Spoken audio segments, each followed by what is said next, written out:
Welcome to Ear Biscuits. I'm Rhett. And I'm Link. Joining us today at the round table of dim lighting is YouTuber, vlogger, filmmaker, producer, actress, and comedian, Anna Akana. Anna's a jack of all trades content creator. She writes, directs, and stars in her productions, which are some of the highest quality produced videos on YouTube. The special effects in her short films are impressive, and the costumes look like something you'd see on a sci-fi channel series. Holla! Just take a look at the short films like Miss Earth, Here She Is, and of course one of the most popular web series out there, Riley Rewind, which she both wrote and starred in. She also has made a name for herself with her polished comedic vlogs on her channel that are one of the coolest combinations of vlogging and sketch comedy that we've seen. Here's a clip from one called Types of Toxic Friends. We've all had or been toxic friends at one point or another in our lives, but sometimes it takes you a while to recognize who they are or when you're being one.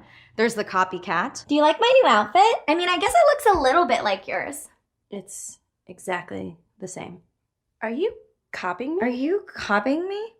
The negative Nancy. I can't believe I got that promotion. So much extra responsibility, so much stress. The social climber. I heard you're like friends with like a famous person. Can we be friends? I like jogging too. Hi. If you have a toxic friend in your life and talking things out just isn't gonna work, then break it off. Pull the plug.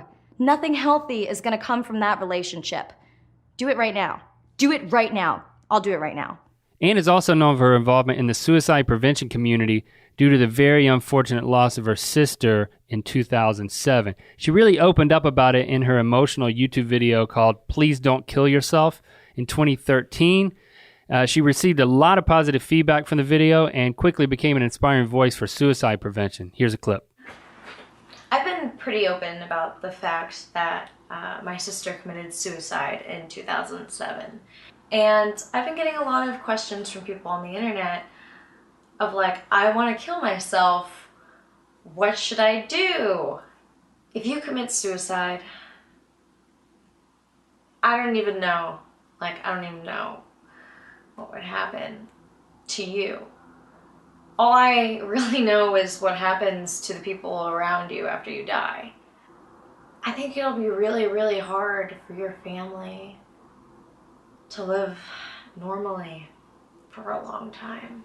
We appreciated Anna's willingness to talk candidly in this biscuit about her sister's suicide and how it made her who she is today.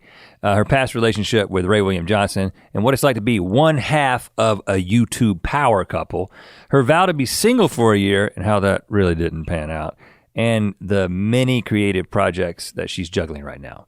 We know you're gonna enjoy our conversation with Anna. But first, we want to mention our sponsor, EF College Break. EF College, what? EF College Break. They make travel easy, affordable, and even more fun for anyone ages 18 to 28, college not required. You know, traveling around the world is one of the most exciting things you can do, especially when you are young. But it is logistically difficult to travel right, to get the most rewarding experience. It takes a lot of planning. You gotta book flights, lodging, transportation when you're there. You got to figure out where to go, what to see, when to see it. It's a lot of work and you have to do it all on your own. Or you could let the EF College Break expert travelers do all of that for you. Why let them do it? Because it's their job and they are pros. They can take care of booking flights, lodging, transportation while you're there, site and event coordination, and provide you with a tour director who is a local expert. They built group trips across 6 continents with everything from trekking Machu Picchu, cruising the Greek Isles, and getting acquainted with Thailand. And almost half of College Break travelers sign up solo, so even if you sign up by yourself, you will not be alone on your trip. Not only are you gonna have an amazing experience in a new place, or new places all over the world, but you're gonna be meeting new people, making lifelong friends by sharing those experiences with them. It doesn't have to be intimidating to plan a trip outside of the country, and EF College Break makes it possible. I'm looking on the site right now. How does this sound? A 10-day Costa Rican adventure. Oh, and I love Costa Rica. There's wood down there. I bring back bowls for people like Link. Thank you. How about an 8-day escape to London and Paris? Sounds good. Or a 10-day grand tour of Spain. The world is out there. It's waiting to be explored and the planning's already been done. Yes, head over to our special URL, great way to support the show and enrich your own life. Go to efcollegebreak.com/Rhett and Link and we'll hook you up with an extra $100 off your next adventure. That's right, $100 off using efcollegebreak.com/Rhett and Link. And now on to the biscuit.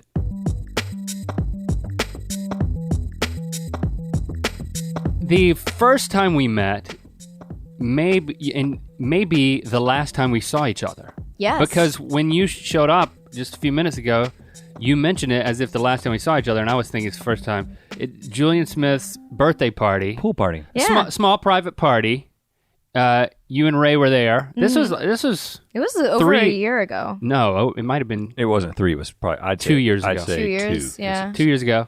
And first thing you said to us was, I love your Star Trek middle school musical, which just came out. It had been out less than a week, and it wasn't doing well. It wasn't one of our.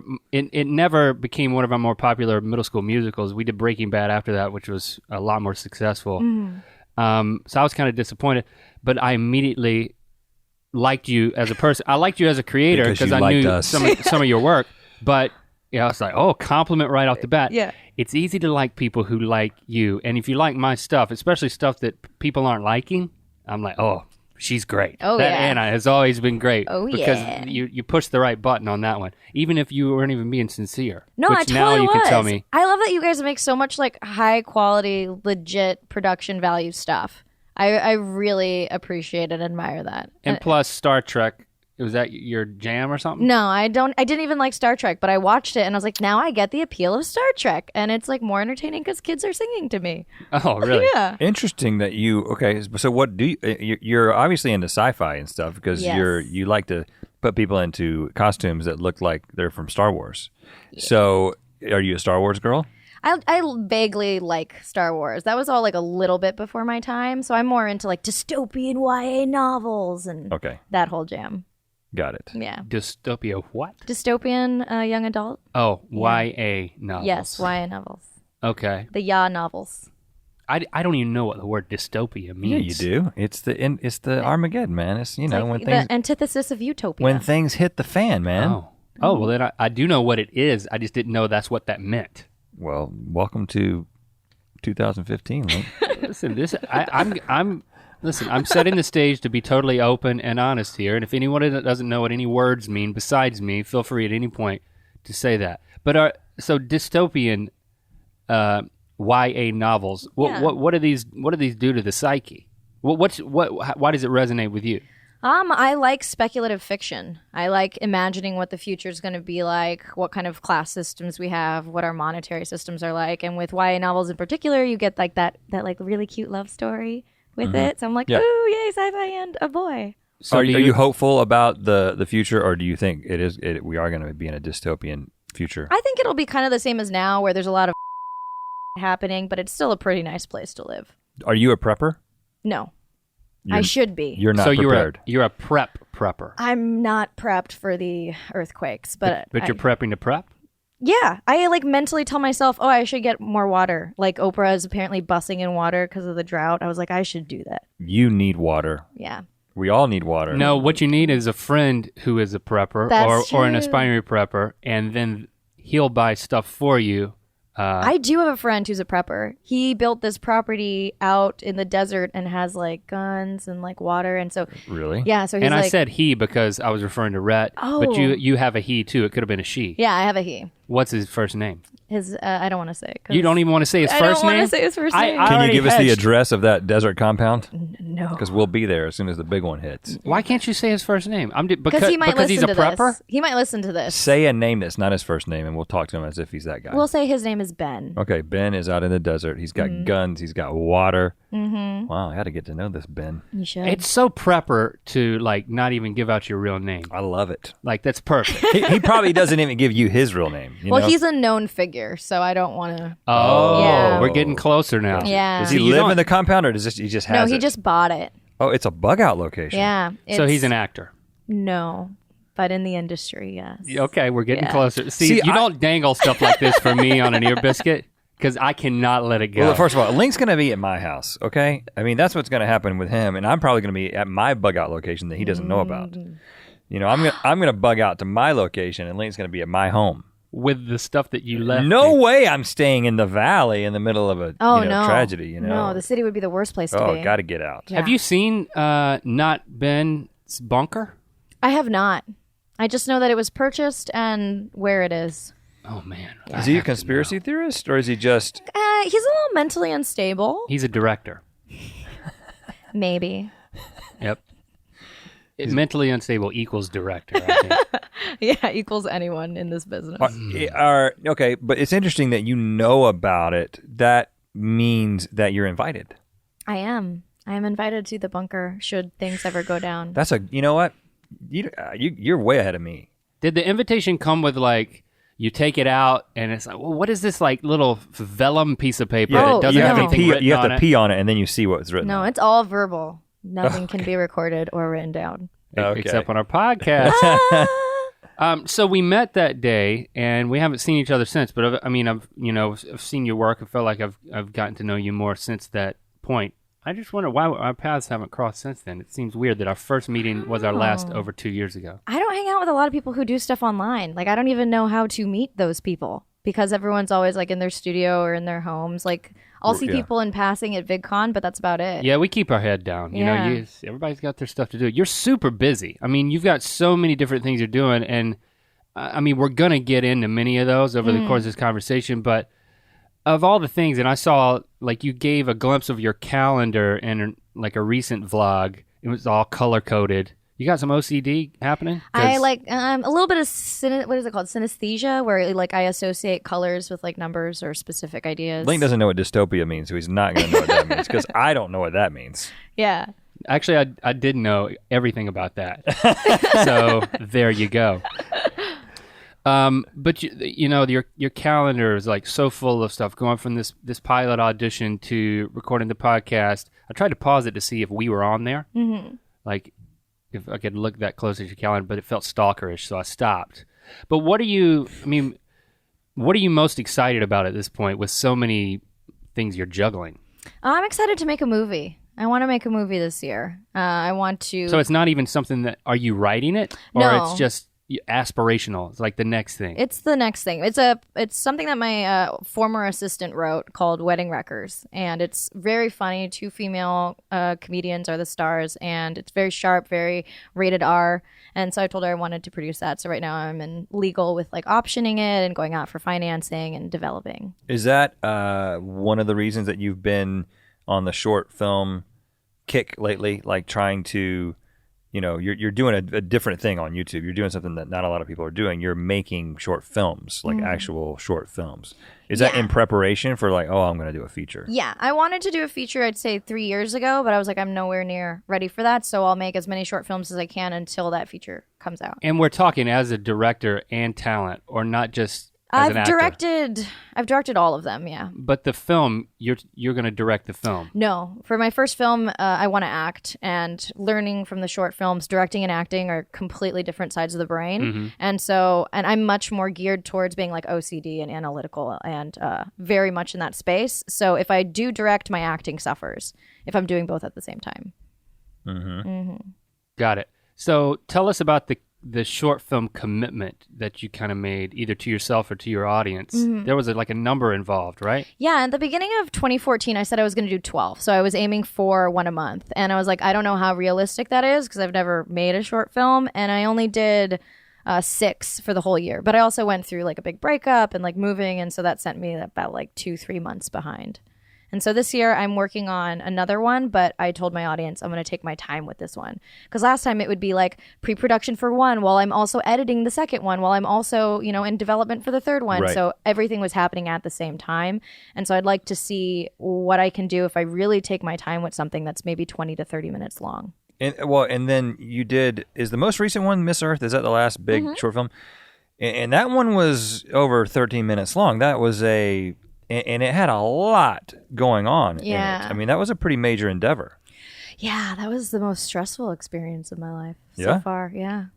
Directing, acting, producing. I lost some friends over it. I invested my life savings into it. It was a very good learning experience. Whoa, lost some friends. Yeah. Tell us about that.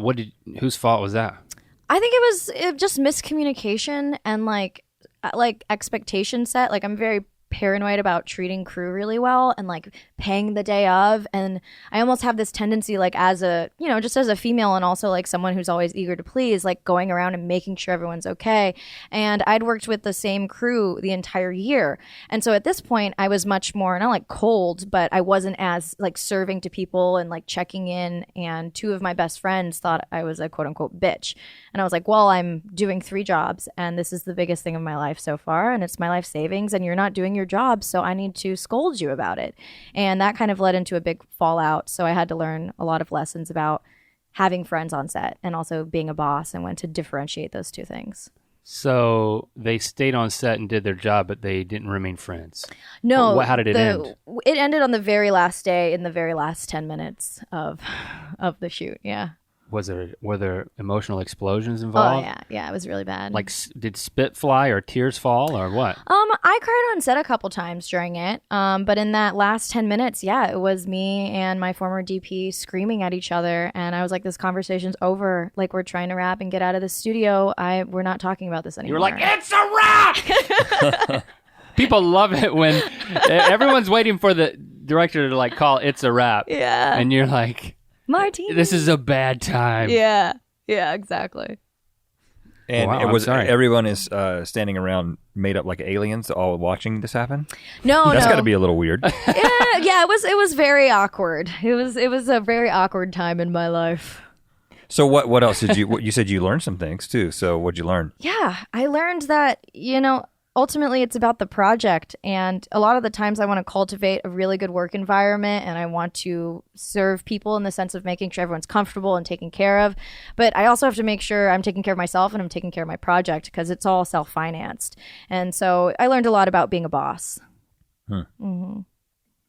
People. So no one that's listening now is ever going to work for you because you just said that it's all about the product. You totally switched. No, I didn't switch completely, but I have to know what to put first, you know? Like, and I had a really good convo with my dad where he was like, never change the way you work because I think it's great that you try so hard to make it the best for everyone. And I've done grip and I've done sound and I've tried to do camera op and like do every job on a set so that I know how to make that person's job easier and like know how to be a better director.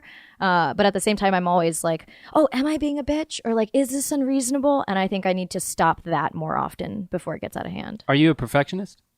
I used to be, not so much anymore. Now it's like, just do the best you can, do the best you can. You mentioned your dad. Yeah. We want to find out about your people, your family, where you're from. Where were you born? Monterey, California, and then I moved every 2 to 3 years of my life till today. Is I this also moved. A military scenario? Yeah, So- my dad's a Marine Corps. Okay. Marine Corps. So, like Major Dad, the old television show, was he like? I don't know. I don't. I'm think I've Gerald seen that. McCraney, and I'm your dad, and I come home and wasn't this going to be a funny sitcom because I'm a drill sergeant? Does your dad have just a mustache? No, Okay. A flat no, top. he's And got a a flat beard. top. He had a beard most of the time. A flat top? I don't know what a flat top is. Oh, really? The Marine haircut, where the hair goes up and then it's just flat. Oh no, I've never heard it called I used to that. have one Really? in middle school, yeah. Wow, that's sad.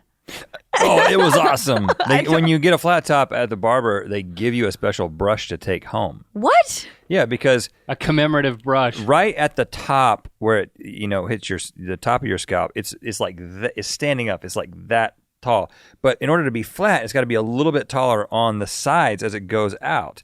And so they give you this brush to take and go over the corners to keep it up.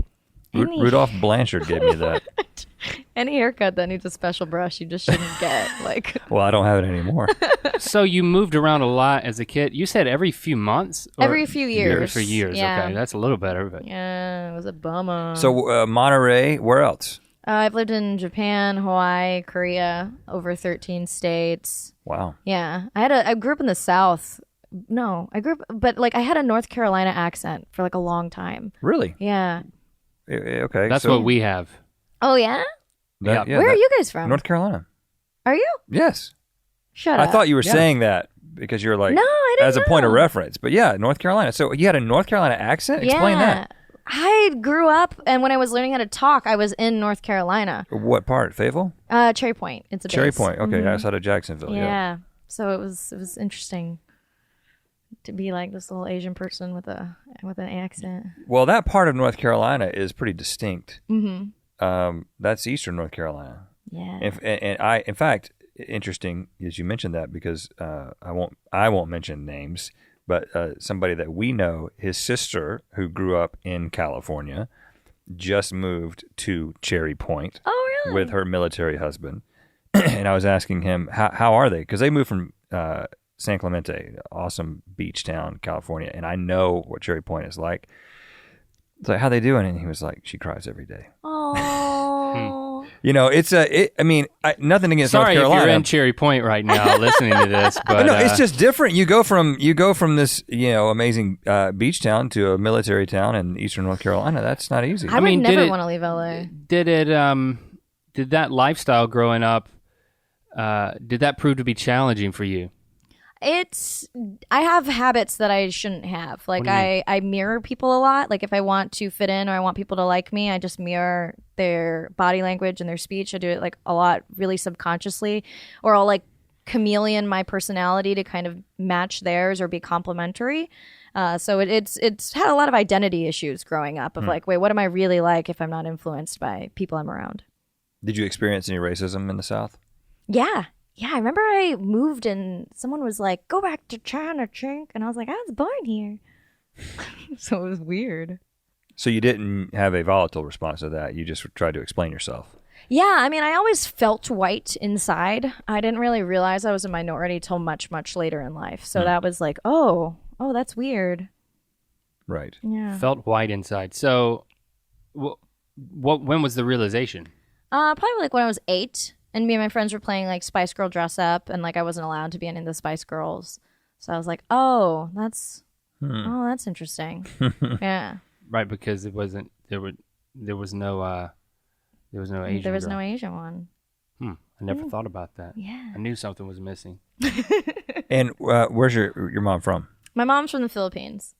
Okay, and did they meet in the Philippines? So this was her. Yeah. This was her first time in the U.S. when she came with your dad. Yeah, her and my dad dated long distance for like 2 years, and then he moved her out here when they got married, and she was pregnant with me. And so, did you? What was your? I know a lot of times your friends can, especially in the South. I've noticed this. If your mom is different, then your friends will ask questions and they kind of see that, oh, your mom talks different or your mom cooks food differently or whatever. Did you experience any of that? No, my mom's always been like very much the life of the party. So people like her quite a bit when they meet her, and they're never like off put. She'll just be like, yeah, I've eaten dog before. And people are like, what? That's crazy. Have you? I have not. I have not eaten dog. She didn't bring that dish. No, that was only when she was dirt poor, and apparently like their family was starving. Oh, wow. Well, yeah. Then I can understand it. Yeah. I know that part of your story is just the harrowing experience of your sister passing away. So I wanted to talk about that. Mm-hmm. How many siblings do you have? I have a brother. He's younger. Younger too. Mm-hmm. We're each like 2-3 years apart. Okay. Yeah. So he was next, and then your sister was the youngest of 3? Yes. Okay. Tell us about that.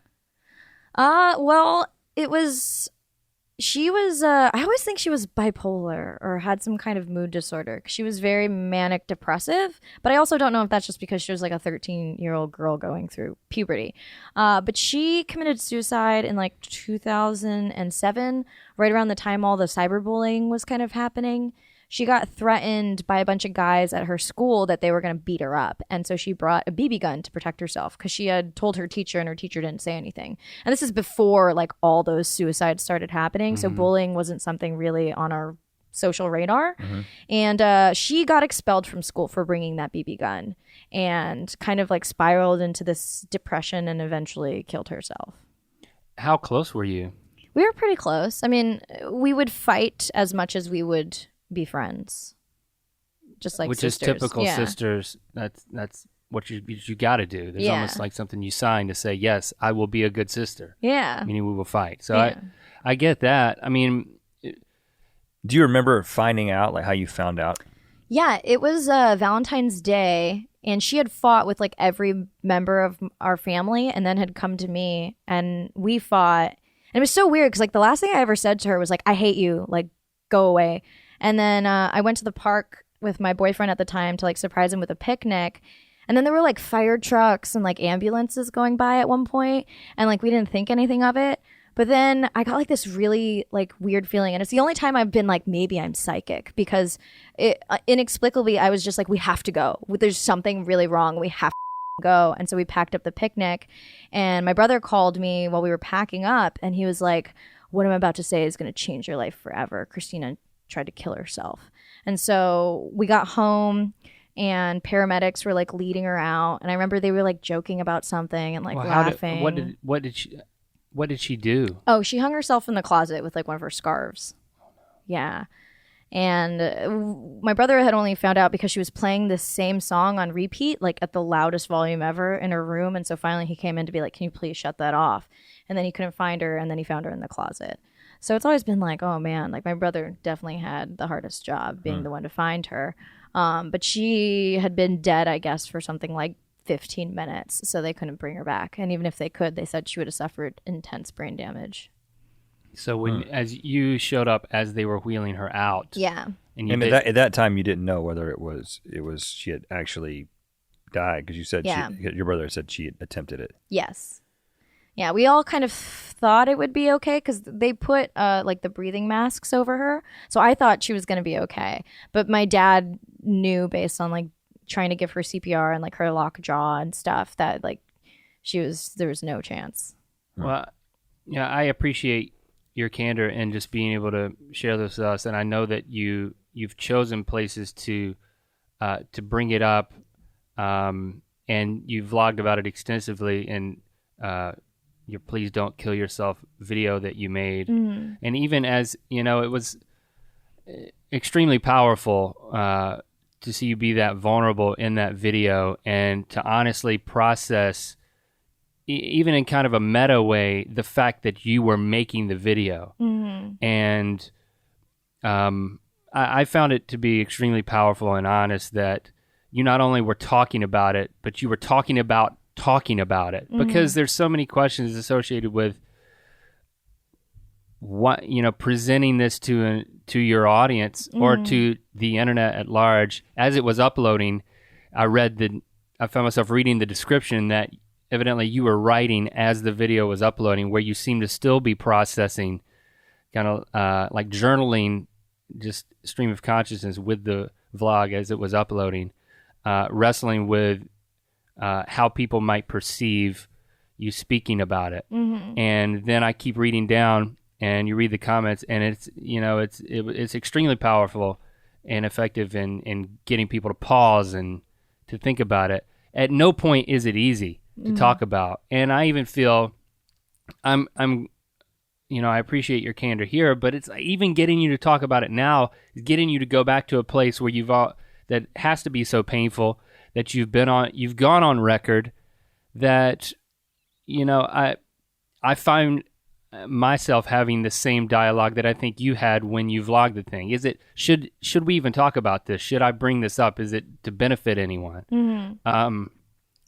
So I guess I just summarize and resonate with your struggle. And so how much of that defines who you are as a person and as a person who vlogs, a communicator, a creator? Oh God, like 100%.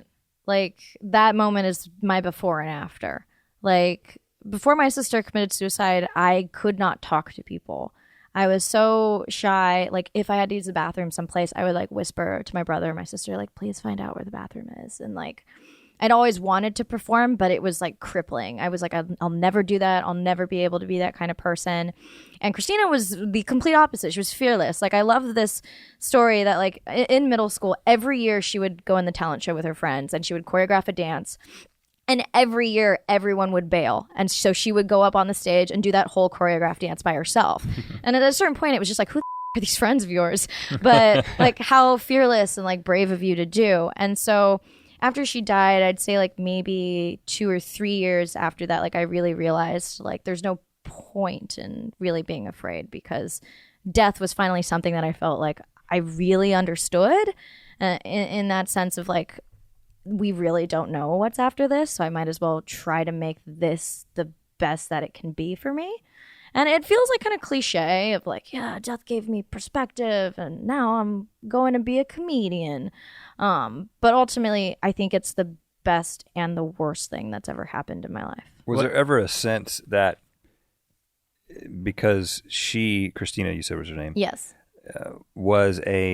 She was a performer and she was fearless, that now that she was gone, it was kind of your job to sort of take that up? Was there a sense of that? Well, all three of us had always wanted to be performers since we were young. It was like a very common thing, like we shared, and so we'd like perform for each other or with each other. But definitely when she died, it was this pressure of like, oh, I have to do it for the both of us now. And I think she would be happy with it, you know? Like I've finally just started to do stand-up about it. It's taken me 7 years, but I'm like, okay, how can I try to make this funny? Like that's the ultimate part. Because I could not laugh about it for the longest time. And anytime someone said in the conversation, like, oh, if I had to sit in traffic for 1 more hour, I'd kill myself. It would set me off, or like hearing people, the way we use suicide in common language.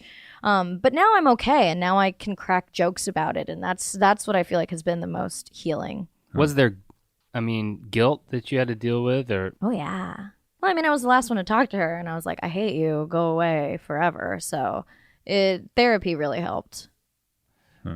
In your vlog, you say everywhere you turn, it's there, meaning that the fact that she took her own life. You said, I'm a different person. I don't know if it's for the better or for the worse. And this is obviously from the heart. You're just kind of processing this thing. Do you know if it's for the better or the worse? Is it? I don't, but I try to consciously make it for the better. How are you a different person? I'm a different in the sense that I'm no longer afraid of a lot of the stuff that I used to be afraid of. I go after what I want more. I kind of try to take everything that I have and make it work for me. And yeah, it's like the filter through which a lot of my decisions are made. And do you remember how did it change everybody else? How did it change your parents? How did it change your brother and your relationship with them? And we've never been like a close-knit family. Like dinner would be ready and we'd all get our dinner and go to our rooms. Like my parents are very hardcore gamers, so they would always be in front of the computer or Sega Genesis or whatever. And me and my brother would be off on our own space. And so after she died, that kind of exacerbated. It brought us together briefly, but then we all kind of like went to go process our grief on our own. And now it's much different. I'm able to be like completely honest with my parents without the fear of judgment or without the fear that they'll get angry with me. And I dropped out of college even though they didn't want me to, and moved out here despite their protests. And even though they were like, well, are you sure you don't want to go to college and get a degree and da-da-da, they were still happy with my decision. And so my parents used to be very typical Asian parents, like uptight and get an education and get a good job. But after this happened, they sort of realized like, no, we just want you to be happy. Like we realize that there's a lot of stuff that we've been doing wrong. And so we just want you guys to go do what you want and we will support you and be supportive of that. So do you remember the first thing that, as you were processing, you said it took 2 or 3 years. Yeah. It seems like it led you to that change that occurred within you is what led you to where you're at right now. So do you remember the first sort of application of that change? Like, I'm going to go and perform in this way, or? Yeah, it was like, I think 2 years after she died, I was watching a Comedy Central special, and it was the first time I had laughed in those 2 years. And so I was like, I'm going to go do stand-up. And so I pursued stand-up from like 19 to 22. What was the special? Do you remember the It was comic? Just a compilation. It was like Gabriel Iglesias and Margaret Cho, and they had some Mitch Hedberg up in there. It was just, I watched it, I think, for a couple hours, and I fell in love with how much I was laughing. So I was like, I want to do that. I can do that. And where were you living at the time? Temecula, California. Okay. Very boring. Very small. So what did you do specifically? I started writing jokes, in a notebook and recalling everything funny that I thought had ever happened in my life. And then I booked a show. My first time I went up, I had 8 minutes. It was very weird. Because normally you'll do an open mic when you start out with like 3 minutes. Yeah. But I had an 8-minute set, and all my friends came out, and my parents came out. And the first time they saw me do stand-up was when they really started to get it. And we're like, oh no, go ahead, leave college. Really? Yeah. So that was the first time. Because you said, I'm leaving college to do comedy before you had ever done one stand-up gig. Yeah. Okay, so self-fulfilling prophecy here. Your parents bought in, and that's when you just moved. Did you move with anybody? Just you and your lonesome? A high school friend and I moved in together with my 3 cats. We lived in Marina Del Rey. Yeah. And then what? I did comedy for a few years. Like stand-up comedy? Stand-up comedy. And then I started doing a bunch of web series. And then I got very crippling social anxiety. So I quit stand-up for like 3 years, but now I'm back in it. So what happened? Was there something that precipitated it specifically? I don't know. It was like the better my set got, the more and more worried I was. And I can't really explain what it was. It was just like this unexplainable angst of like knowing, oh my God, I'm going to be on stage tomorrow. Like I should leave town. I should tell them my grandma died and like cancel the show. And I think it was just like having never gone to therapy to like deal with all my it was that building up. So it wasn't that you fell flat on your face in embarrassment. It was within your mind? Yeah. And it was a little bit self-sabotaging. Like sometimes I would make decisions that would purposefully lead me down a dark road because of the guilt and like this feeling of like, oh no, I shouldn't be allowed to succeed. So you wouldn't show up at things, or you just said, I'm not booking things anymore? I just completely stopped doing it. So once my last show was up, I like didn't book any more shows, and I like didn't go to any more open mics, and I just stopped for 3 years. Yeah. And so what happened in those 3 years? Did you stay here? YouTube. Okay. Because I was like, I can be home alone. I don't have to be with anyone. I can just make videos in my house. So it's interesting because the transition from sort of getting into stand-up comedy and then moving to YouTube is that's happened several times, more than a few times. But usually it's people being in front of an audience in a Chinese restaurant or someplace where why am I doing stand-up here? And you're like, why am I doing this for 20 people when I could be doing it for 20,000 people on the internet? For you, interestingly, it was, I am intimidated by this, and I have a social anxiety about this group of people that I'm seeing. So I'm going to go on the internet where more people will see me, but I'm more comfortable with my surroundings. I can deal with a troll, but I couldn't deal with like a bunch of people smiling at me at a show. Right. So let's come back to YouTube, but let's skip ahead to going back on stage for the first time 3 years later. Yeah. What was that like? I'd been wanting to do stand-up again for a year or so. I like had the itch, and I was like, I think because I ran away from that, I should go back to it and I should confront it. And I started writing again, so I wrote like a bunch of like suicide jokes, and it's taken me a lot of open mics to like figure out where the punchlines are, and it's still a little bit wonky because people don't know that it's okay to laugh. Like it takes them like 3 or 4 jokes in to be like, okay, I'm allowed to laugh with you with this. But it's been great. I'm like, it's funny because now I'm like, I made a video that 100,000 people saw this morning. Like this bar full of 4 people's nothing, and so it's been fun to like go from a 2-hour line of people wanting to take a picture to like going to a bar and like drinking alone till it's my turn to go on stage. Do you get backlash for the suicide jokes? Like, I mean, do you mention your story specifically, or is it just isolated from that? You're talking it's very personal with stand-up. Like the more personal it is, somehow the more relatable it is. But do you get blowback at that point? Not from the audience. Like, can you? How could you exploit that experience for laughs? Yeah, I've heard that online, but I've created jokes to like address it, and also it's like this weird thing of like, no, you should feel worse about the terrible thing that happened in your life. You shouldn't get over this. Stop making light of this tragic event. So I don't take it personally. I'm like, if you can't see what I'm doing on stage, that's your own problem with your own life. But no one has confronted you face to face about it. Correct. Find that interesting in a good way. Well, I find it fascinating that it fits the profile of a troll, that Yeah. You know? And maybe there's actual, when you're there in the room, it conveys in such a way that people get it. Yeah. And, it's slowly but surely, the more confident you get in your jokes. I'm sure if you pass around papers, someone will still say something like a jerk. Yeah. But they're, if they don't have to sign their name to Right. it and pass it back It's up not- front. it's no longer I'm going to anonymous. pass around some little comment-shaped sheets of paper. Well, you should try that. I try that. should. I Or should. they could give you, they could Why send on thumbs earth up or should thumbs you down try that? to the stage. Okay, well, we can't talk about your YouTube without talking about Ray William Johnson. Okay. How do we talk about Ray? Just tell us. You tell us how do approach we this. talk about that. You can tell I'm candid. If I can't say anything, I won't say anything, But I'm open to talking about it. Start at the beginning.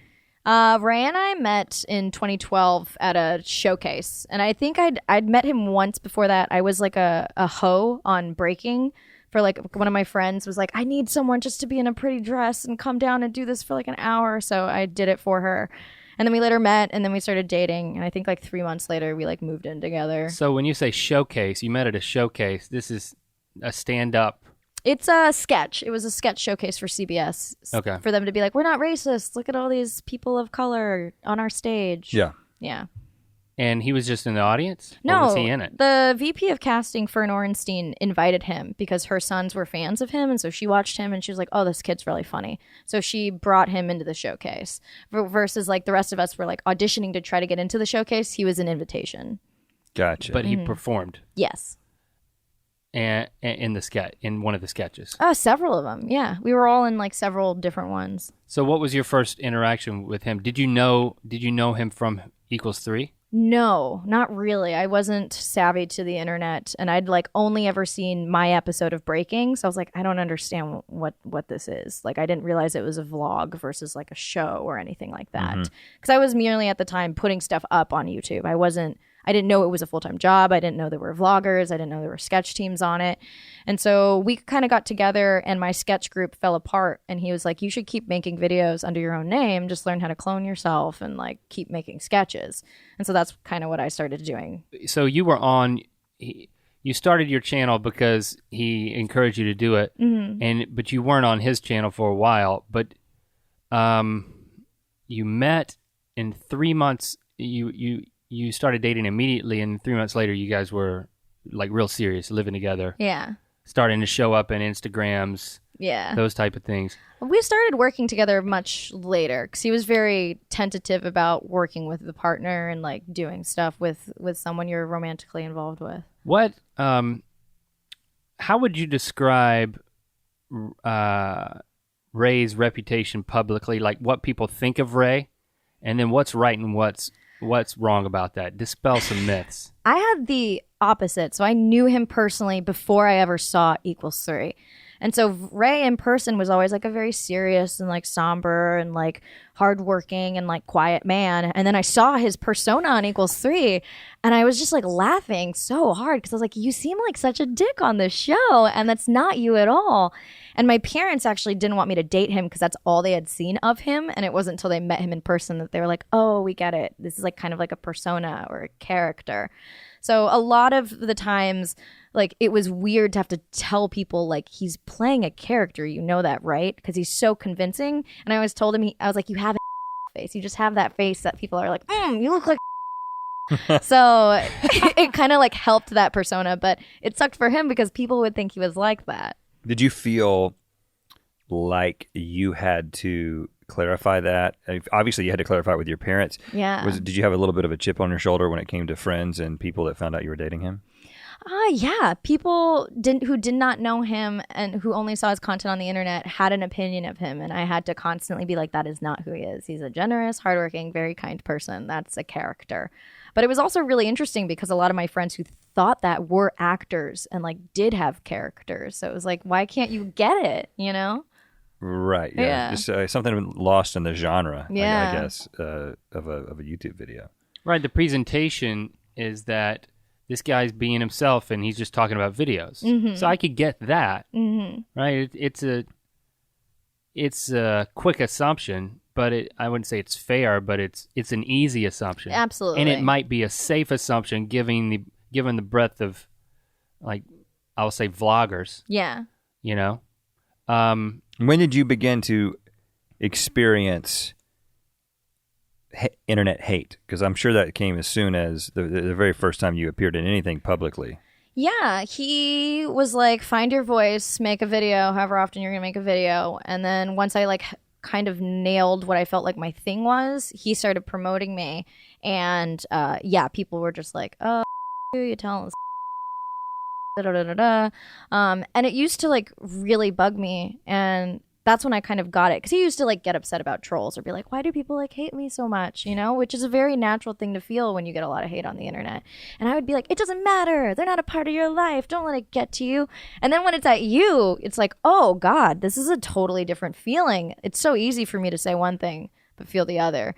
And so it's been a constant battle. But you were learning the ropes of this. And he was at the top of YouTube at the same time. Yeah. So you were there and he was my impression was that he had a tendency to isolate himself.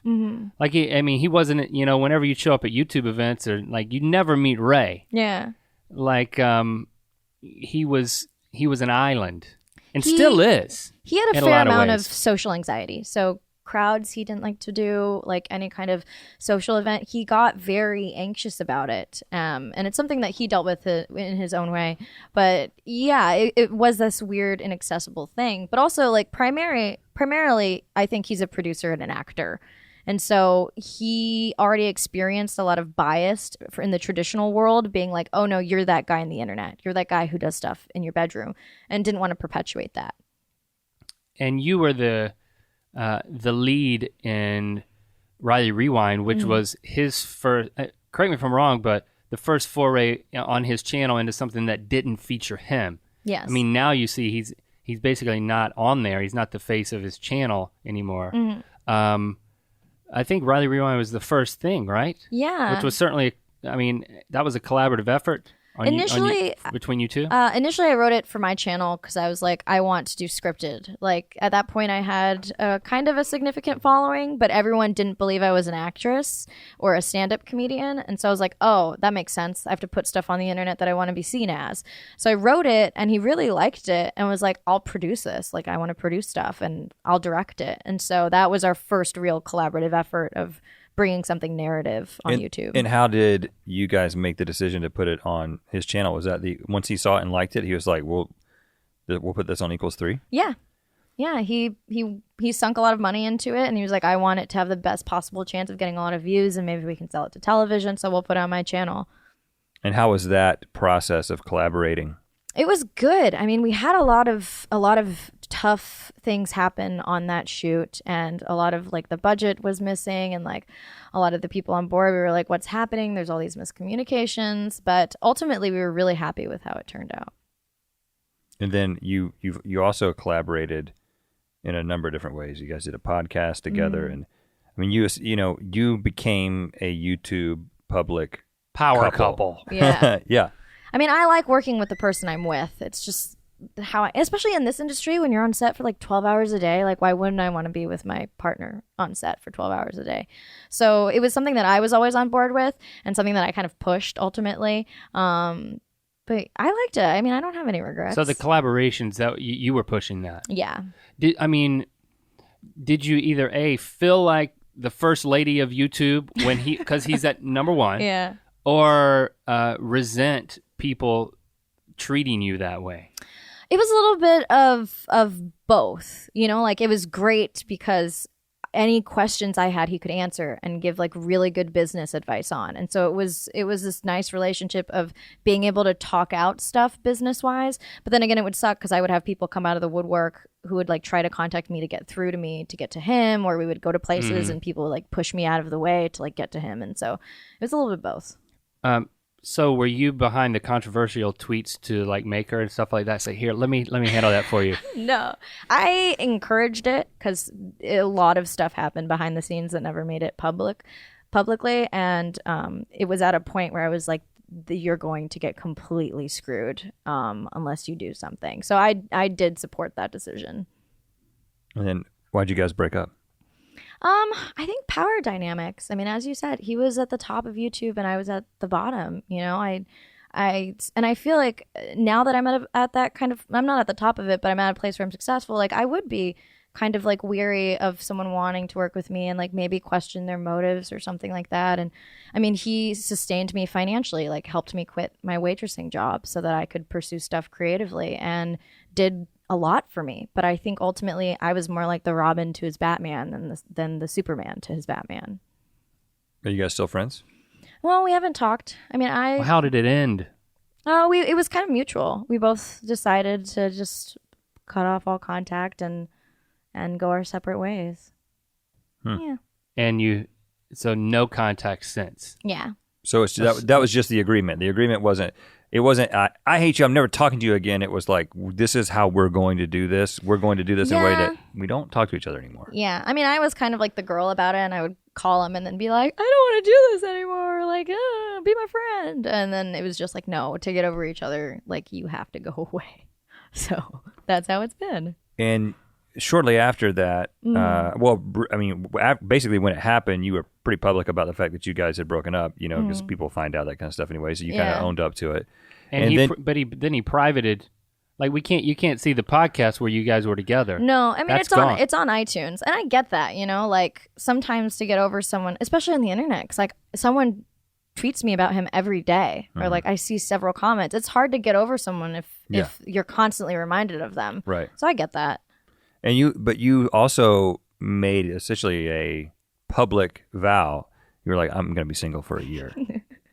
And you talk about this in the, I'm sure you talked about it more than once, but I saw it in at least your the Daniel Radcliffe video. Yes. Why'd you do it? I had a friend who did it, and I thought it was really cool. And so I wanted to present the extremist side, because I also knew I was going to do that Daniel Radcliffe video. So it was a strategic move of being like, I'm going to publicly announce this extremist point of view, and then I'm going to do the follow-up with the Daniel Radcliffe video of Daniel Radcliffe telling me to stop being an extremist, because I have been a serial monogamist. And then vowing to be single, I thought was the complete opposite of that. And so I was like, I want to present both of those sides in different videos, and then I want to have somewhere to meet in the middle with frickin' Harry Potter. Did you literally have a ring? Yeah. Yeah. Okay.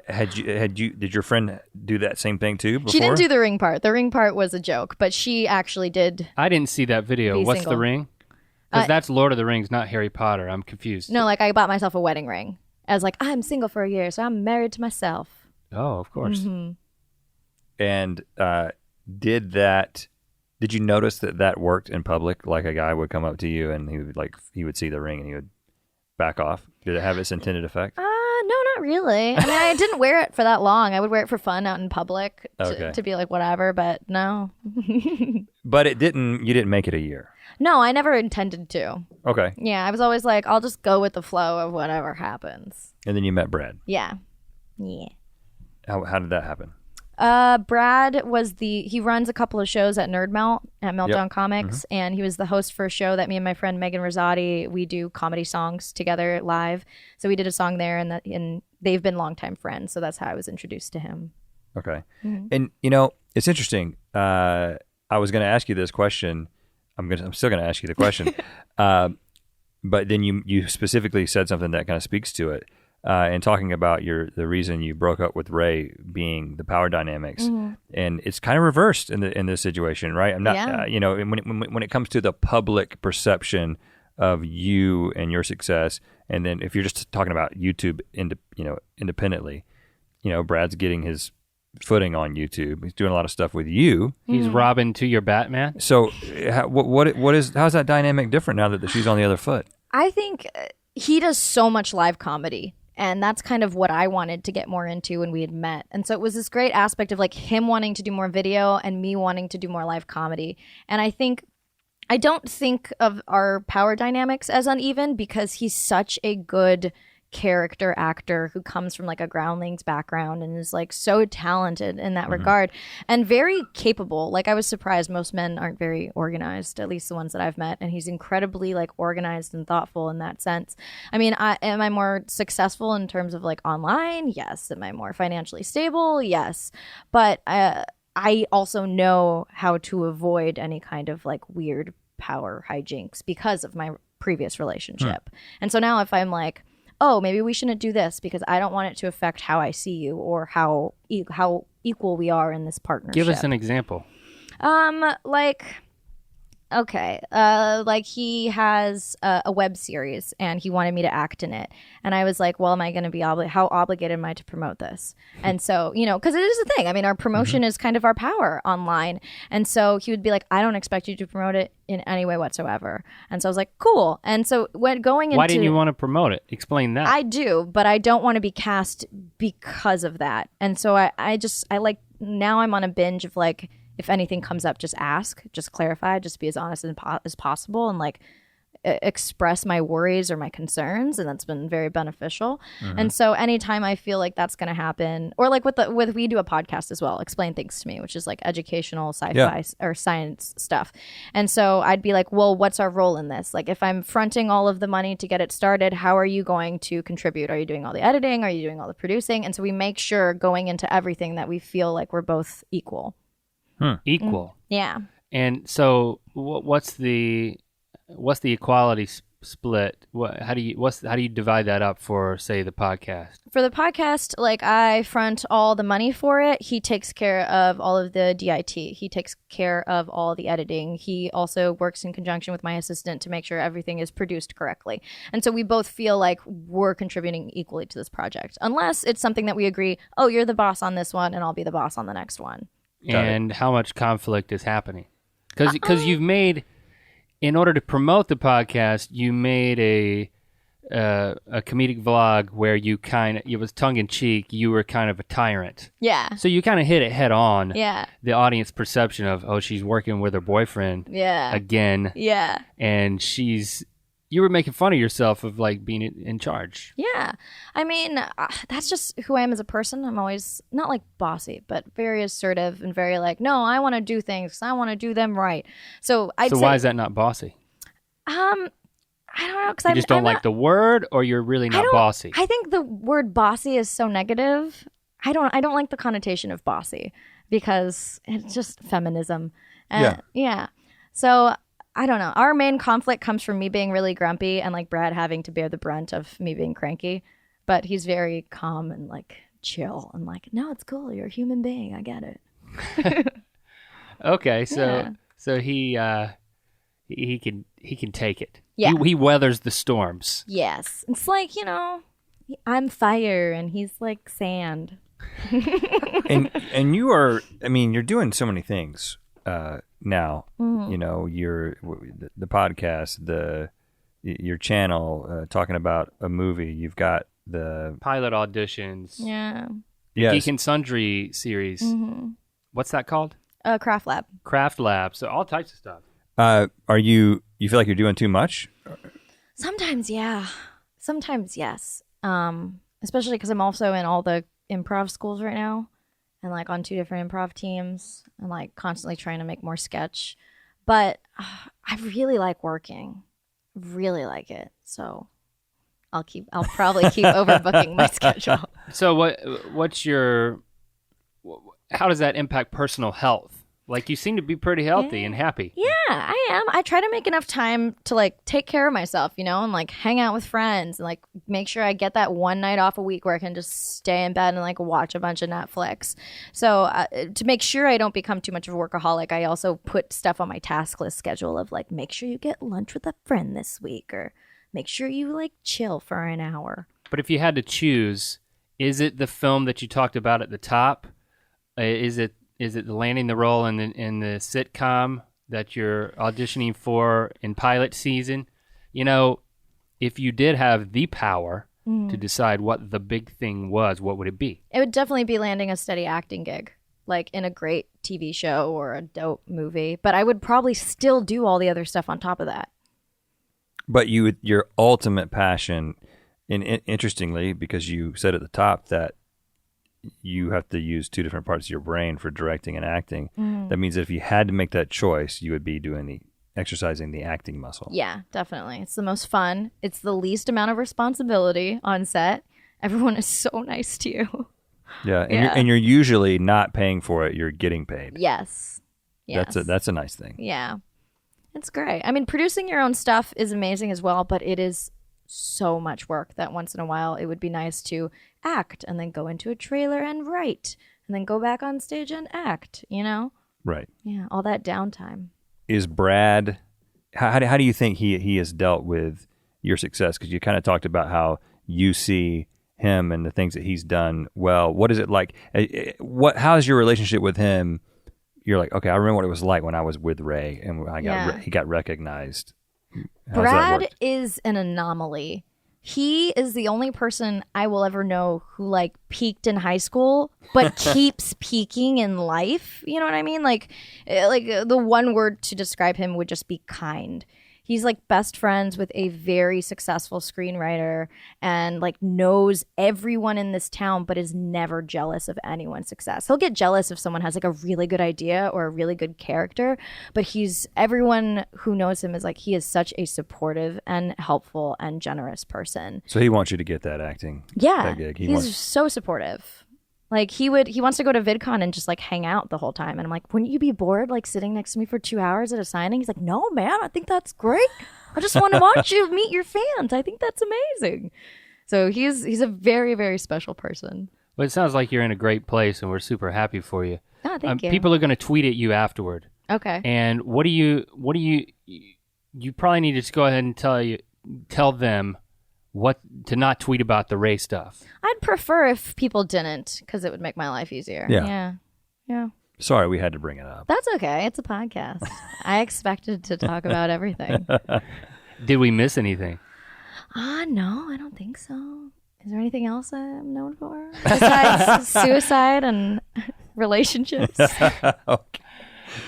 And great work, high quality work on the internet. Thank Yes. you. So yeah, we're fans, and thanks for hanging out with us, letting us get to know you.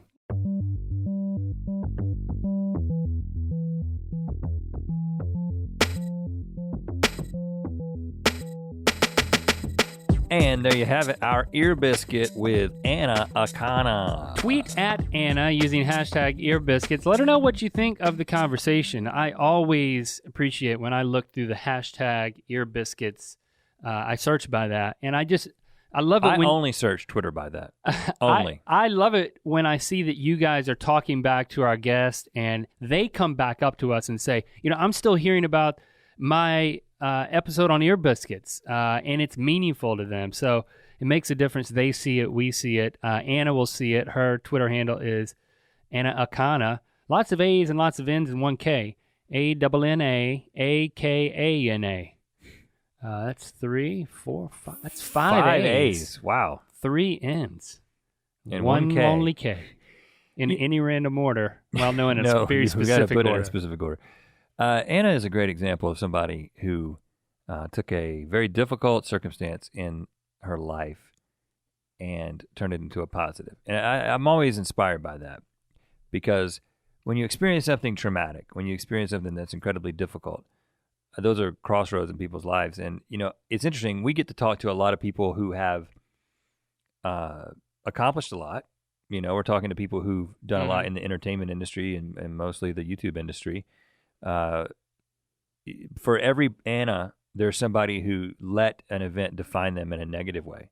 And I think that should be encouraging for people out there who are going through something difficult, that even as something as difficult as your little sister committing suicide, which is a horrific thing that you would never wish on anyone, it's a crossroads in your life, and it's up to you to how are you going to react to that, and how are you going to deal with that? Are you going to let it define you in a negative way? Or are you going to ultimately overcome that and, let it define you in a positive way? And there's no track for that. I can't prescribe that. I haven't had that kind of thing happen to me. Right. But you can look at somebody like her as an example of like, you can, she's never going to, there's no doubt she's ever going to get over, she's never going to get over it. But it can, she's incorporated it into her story in a positive way. She's moving forward with it. Yeah. As part of who she is. And I think from a lot of Ear Biscuits, you see plenty of successful, great people who've overcome or who have dealt with or who are still carrying some hardship or some level of adversity that I can't even imagine. So I count it a privilege to be able to have these conversations. I'll add something to Anna's story. I really wanted to dig in to the specifics of her vlog, Please Don't Kill Yourself, because she spoke, there were so many things happening. It wasn't that she had dealt with something and then she put it out there as an example. She put out there the honest place that she was at. I mean, this was 6 years after the event, and it was still extremely painful. But she was being raw and honest and having the conflict in the video with herself and conflict with herself in the description as the video was uploading to figure out just to deal with how she communicates and how she talks about it. And so I'm extremely encouraged that just her honest way that she just put that out there in that vlog, people responded to it. And that's one of the instrumental ways that she became a positive example and a light to other people when it comes to suicide prevention. But you could tell it was not calculated. No. She was afraid that it was going to be seen as a calculation in the other direction, like a calculation for views. She said that in the description. Because there are plenty of people who would do that. I'm just grateful that she decided to post it anyway and that she was completely honest. I think about if something horrible were to happen to me, we have a connection with our fans, but it's like, how would we deal? I'd want to, my instinct would be to be very private for a certain amount of time, but at a certain point, do you just present how you processed it, or do you let the people who know you through the internet get window into the process itself? That's an interesting thing. It's also interesting because we don't use our platforms that we have, like with Good Mythical Morning or really even Your Biscuits, as an opportunity to tell you, like, when we talk about stuff, more personal stuff in Good Mythical more, but it's still kind of lighthearted. I mean, that's a decision that we've made to be like, we're going to tell you about 10 people who had weird stuff in their stomachs or whatever. I'm not saying that it would be a path that we would need to take. I'm just observing that when she chose to do that, even though I don't know that she fully realized the impact and the way that vlog would come across, that there was a power in processing it honestly and not having all the answers or not have landed somewhere, but just putting that out there. Yeah. And that was extremely powerful. Yeah, and I appreciate her coming on here and talking candidly even more about that and other things. Thanks again to Anna, and thanks to you, Ear Biscuiteer, for listening. And hopefully you will be back again next week, because you know what? We will. We'll be here baking a biscuit.